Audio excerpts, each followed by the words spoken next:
Selamat datang kembali. Oke, hari ini kita mau bahas tuntas nih materi yang Anda bagikan soal cara mengelola berbagai inisiatif atau proyek di organisasi. Fokus kita kali ini ke proses tinjauan portofolio inisiatif atau IPR. Ini konsep dari panduan HBR ya. Tujuannya jelas banget, memaksimalkan apa yang disebut return on initiatives. Betul. Jadi bagaimana hasil dari setiap usaha yang kita lakukan itu bisa maksimal?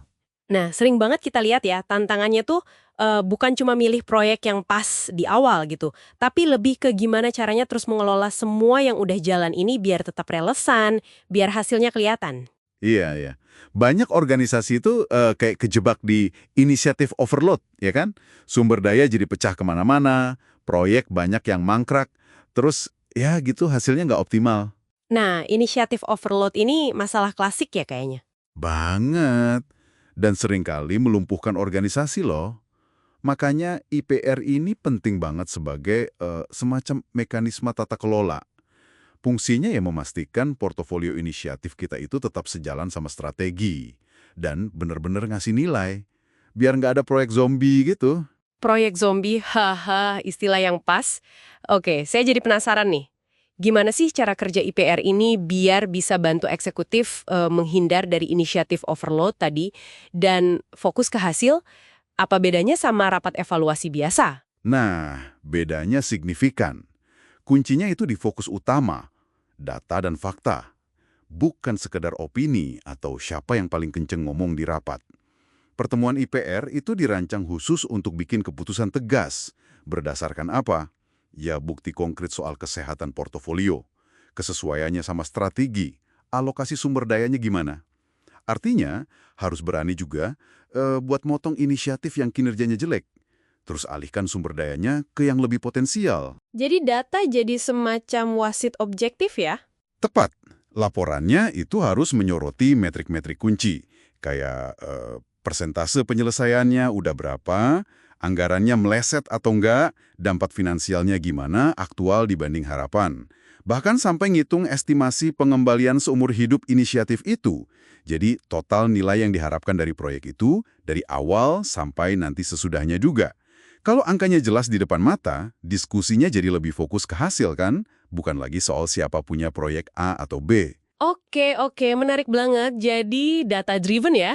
Selain soal data, ada lagi nggak elemen penting biar IPR ini efektif menurut sumber Anda? Ada dong. Pertama, frekuensi. Ini krusial. Tinjauannya mesti rutin. Mungkin kuartalan gitu ya, ngikutin siklus laporan keuangan misalnya. Jangan cuma setahun sekali. Kenapa? Biar kalau ada masalah, intervensinya bisa cepat. Tapi juga kasih waktu buat manajer untuk menindaklanjuti informasi sebelumnya. Oke, frekuensi rutin. Masuk akal, terus? Kedua, peran yang jelas. Ini juga penting banget. Siapa yang ambil keputusan final? Biasanya tim eksekutif. Siapa yang pimpin diskusi per tema strategi? Itu pemilik tema. Terus siapa yang sediain data? Ya pemilik inisiatifnya. Dan siapa yang validasi angkanya benar? Nah, itu orang keuangan. Kalau perannya jelas, nggak akan ada kebingungan. Prosesnya lebih lancar. Sip. Struktur, kejelasan peran, frekuensi, noted. Tapi kan ini proses tinjauan ya. Gimana nyambungnya ini sama proses pemilihan inisiatif di awal atau cara kita ngelompokin proyek-proyek itu? Pertanyaan bagus. IPR ini memang nggak berdiri sendiri. Ini bagian dari manajemen portofolio yang lebih luas. Jadi, inisiatif itu idealnya dikelompokkan berdasarkan tema strategis. Sumbernya kasih contoh, bank itu kan, mereka pilih investasi besar di fitur jualan online produk baru. Itu lebih strategis buat mereka daripada sekedar misalnya ningkatin layanan tabungan online yang udah ada. Nah, pengelompokan gini bantu pimpinan lihat pengeluaran di berbagai unit itu beneran dukung strategi utama nggak sih? Terus juga penting buat nyimbangin portofolio antara target jangka pendek, kayak nangkal pesaing, sama tujuan jangka panjang, misalnya eksplorasi pasar baru. Oke, jadi nyambung ke strategi besarnya ya. Ngomongin soal keputusan tegas berdasarkan data dan strategi, ini jadi ingat konsep lain dari sumber Anda, soal Optimal Project Portfolio atau OPP. Itu kan kerangka kerja buat milih dan prioritasin proyek ya, biar nilai keseluruhannya maksimal. Itu juga nekenin kriteria yang jelas banget kan?